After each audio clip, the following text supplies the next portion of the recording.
है, इसलिए तेरे दरवाजे पर आ रही है। इतनी कृपा बना कर रखना कि मरते दम तक भी तेरे मंदिर पे बुलाते रहना। खुद कर सकते, अपने शरीर का प्रयोग में खुद कर। चलकर तेरे दरवाजे पर आऊं और फिर निवेदन करूंगा परतवाड़ा की जीजियों से, निवेदन करूंगा फेसबुक यूट्यूब पर कथा सुनने वालों से, निवेदन करूंगा आस्था चैनल पर कथा सुनने वालों से। शिव महापुराण ये भी कहती है 3 जगह का धन बड़ी मुश्किल से बचता है। अगर इनका धन अपने पास में है तो उसके लिए भजन का बल बढ़ाना जरूरी है, भगवान का भजन करना जरूरी है। 3 जगह का धन बचाना बड़ा कठिन काम है और उसका भजन बढ़ाना पड़ता है। 3 जगह का धन, पहला नानी का धन, दूसरा बेईमानी का धन और तीसरा जजमानी का धन। बड़ी कठिनाई से पचता है, धीरे धीरे पचाना पड़ता है। और इसको अगर पचाना है तो थोड़ा भजन का बल बढ़ाना पड़ेगा। कभी ये मत सोचना कि नाना नानी के घर पर गए तो इनकी पूरी प्रॉपर्टी हमको मिल जाए। वो मिल तो जाती है पर पचाना भारी पड़ जाता है। इसलिए प्रयास करना, भोलेनाथ जी से कहना हमें हमारे भाग्य का देना, हमें दूसरे के भाग्य का नहीं चाहिए। थोड़ा स्लो, हमें हमारे भाग्य का दो, भोलेनाथ जी से कहा हमें दूसरे के भाग्य का नहीं चाहिए। नानी का धन, बेईमानी का धन और जजमानी का धन। कोई ये सोच ले कि मैं जजमान के घर पर गया हूं और मुझे बहुत सारा धन मिल जाए। धन तो मिल जाएगा पर महाराज इतना याद रखना कि भजन के बल को बढ़ाना पड़ेगा, गायत्री को बढ़ाना पड़ेगा। जब हम गायत्री के जाप ज्यादा करेंगे, गायत्री का स्मरण करेंगे, जब हमारे भजन का बल बढ़ाएंगे, हमारे भगवान की भक्ति का बल बढ़ाएंगे, तब जजमान के घर का धन भी बच सकता है। जब हमारे भजन का बल बढ़ता है तब हम नानी के घर का धन भी बचा सकते हैं। 3 जगह का धन बचाना भारी पड़ जाता है, नानी के घर का, बेईमानी का और जजमानी। बेईमानी का धन भी बचाना बड़ा कठिन है। कहीं से आएगा, कहीं निकल जाएगा, रोग में लग गया, बीमारी में लग गया, एक्सीडेंट हो गया, ये हो गया, वो हो गया, दुख ही दुख जिंदगी में आते रहे और तकलीफें भोगते रहे। बड़ा कठिन है हमारा, बड़ा। थोड़ा सा आप लोगों को बुरा जरूर लग सकता है कि गुरुजी आप बोल रहे हैं नानी के घर का धन तो नाती पंथी के लिए होता है। होता है, मना नहीं है, पर अगर तुम लेकर आए हो, जिद कर कर, झगड़ कर, लड़कर तुम लेकर आ तो गए, परंतु इतना याद रखना कि उस धन का सदुपयोग करने के लिए थोड़ा सा धर्म भी करना, गौ माता की सेवा करना। नानी के यहाँ का धन आया है तो थोड़ा गौ माता की सेवा में लगाओ। नानी के घर का धन आया है तो कहीं ऐसा कार्य करना, कोई गरीब की लड़की हो, उसकी शादी नहीं हो रही हो, पैसा नहीं हो, तो उस गरीब के कन्यादान में भी लगाओ, गरीब के विवाह आदि।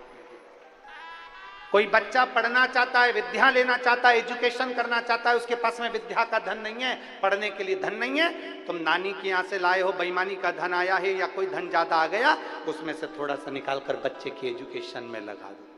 हम ये नहीं कहेंगे कि तुम कहीं ले जाकर इधर उधर, तुम तो उस बच्चे की एजुकेशन में लगाओ, पढ़ाओ, विद्याध्ययन कराओ, प्रयास करो। बचाना कठिन है, इसलिए अपने भजन के बल को बढ़ाइए। एक ब्राह्मण, एक साधु, एक सन्यासी, एक तपस्वी, एक साधक, एक उपासक अगर किसी के घर का भोजन भी कर कर आते हैं तो उनको गायत्री का बल बढ़ाना पड़ता है। अगर भोजन कर कर आए हैं ना तो फिर उनको भगवान का भजन का बल बढ़ाना पड़ेगा, गायत्री बढ़ाना पड़ेगी, तब जाकर हम जिसके यहाँ का खा कर आए हैं उसका पच पाए।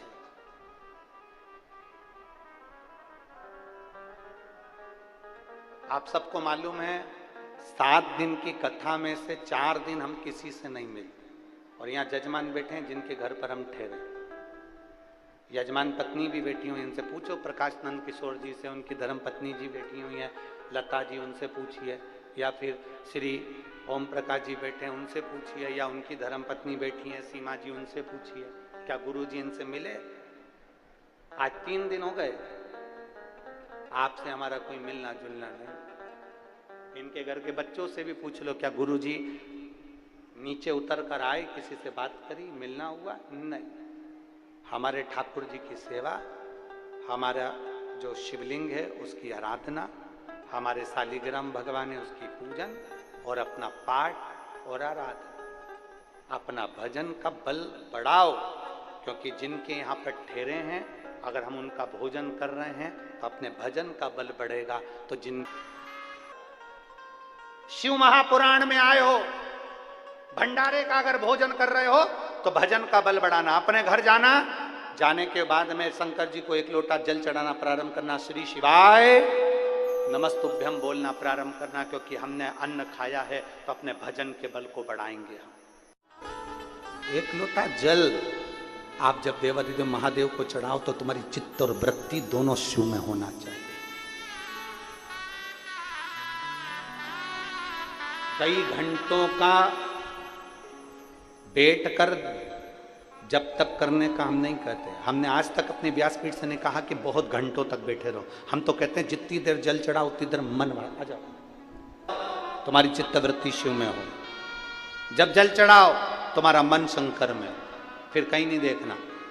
पड़ोसन कुछ भी कह रही हो, पड़ोसन कुछ भी कर रही हो, आसपास के लोग कुछ भी कर रहे हो, अपन अपना काम करो। जल चढ़ाया, भगवान का श्रृंगार करा, मंदिर का पूजन करा। कई कई माताएं झगड़ा भी करती है, अब भी मैंने श्रृंगार करा था और तू पानी डाल के चली गई। मैंने अब भी श्रृंगार करा था और तूने पानी डाल दिया। कई कई माताएं झगड़ा करती, नहीं, उसका काम है श्रृंगार करना, तेरा काम है श्रृंगार करना, सामने वाली का काम है पानी डालना।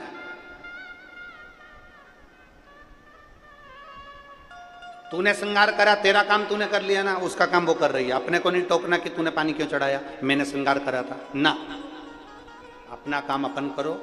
अपन ने बाबा को सजा दिया, श्रृंगार कर दिया, उससे लाड़ लड़ा लिया।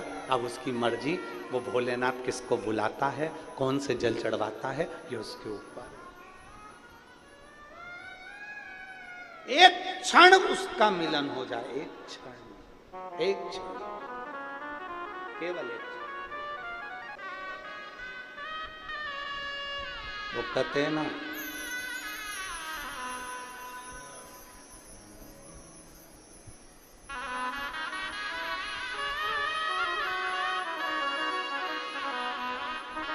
हम जितना ग्रहण कर रहे हैं,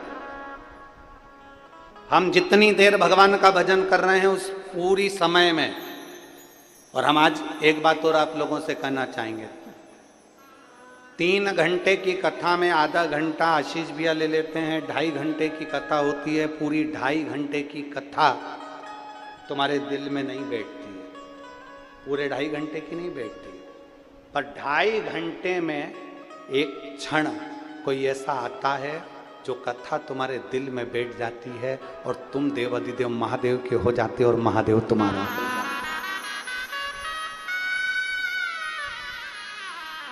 कई लोग कहते हैं गुरुजी कोई जरूरी है क्या सबके हृदय में शंकर बैठेगा?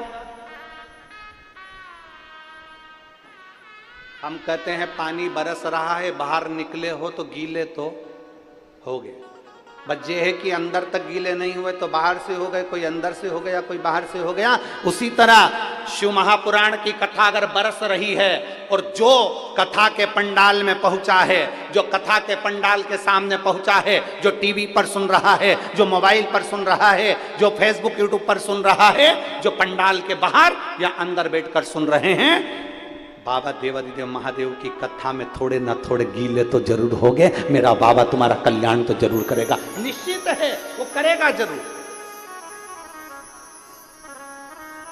मेरा शंभू तुम्हारा कल्याण जरूर करेगा, ये पक्का, क्योंकि तुम थोड़े ना थोड़े उसमें रमे हो।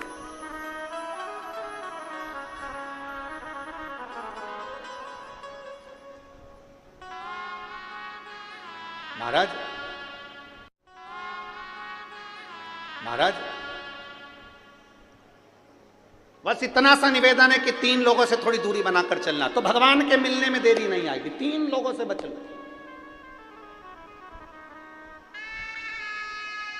पहला लालची, दूसरा आलसी, और तीसरा दोगला। जम के बोलो कौन कौन? 3 लोगों से बचने का प्रयास करना। पहला लालची, जिसके अंदर बहुत लालच भरा हो, नहीं मैं मंदिर जाऊंगा, मेरे पास में ये आएगा, मैं ऐसा करूंगा, मेरे पास में धन कमाई होगी, ऐसा होगा वैसा होगा। ना बाबू, लालच में कभी भगवान को मत रिझाना।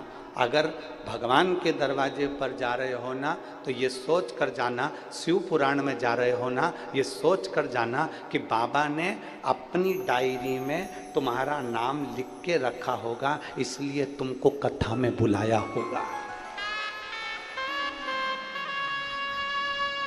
शादी में पत्रिका छपवाते हो, पूरे परतवाड़ा को बांटते हो क्या? अरे बोलो तो जम के। नहीं, तुम्हारा मन होता है तुम उसका नाम लिखते हो, भैरू सिंह, राम किशन, रामलाल, ये कमलाबाई, बिमलाबाई, जो तुम्हारा मन पड़ता है तुम उसको बुलाते हो। अब यहाँ इतने लोग बैठे हैं, क्या पूरे परतवाड़ा के लोग यहीं मिल जाएंगे क्या? जम के बोलो, क्या पूरे परतवाड़ा के लोग यहाँ पर आए हैं? नहीं, भगवान की डायरी में जिसका नाम होगा, मेरा भोलेनाथ उसको बुला लिया। इतने सारे लोगों को, परतवाड़ा वालों को, इतने सारों को शादी में नहीं बुला सकता कोई व्यक्ति। जिससे उसकी पहचान है उसको बुलाया जाएगा, जिसका उसको कल्याण करना है उसको बुलाया जाएगा, जिसको साड़ी देना है, जिसको गिफ्ट देना है, जिसको आजकल तो महिला संगीत भी अलग से होता है, महिला संगीत में भी उसको बुलाते हैं जिनको गिफ्ट देना होता, नहीं तो बुलाते। और वो भी देख लेते हैं, देवरानी जेठानी दोनों आई हैं तो हम एक ही देंगे, हो गिफ्ट देना है तो देख। माता पूजन के बुलावे में बुलाया तो सोचकर, सत्यनारायण जी की कथा में बुलाया तो सोचकर, किसको बुलाना है किसको नहीं बुलाना है। शादी की सालगिरह है, 25वीं कजन, कौन सी जुबली बोलते हैं? हाँ, सिल्वर, गोल्डन भी होती है। हाँ ठीक है।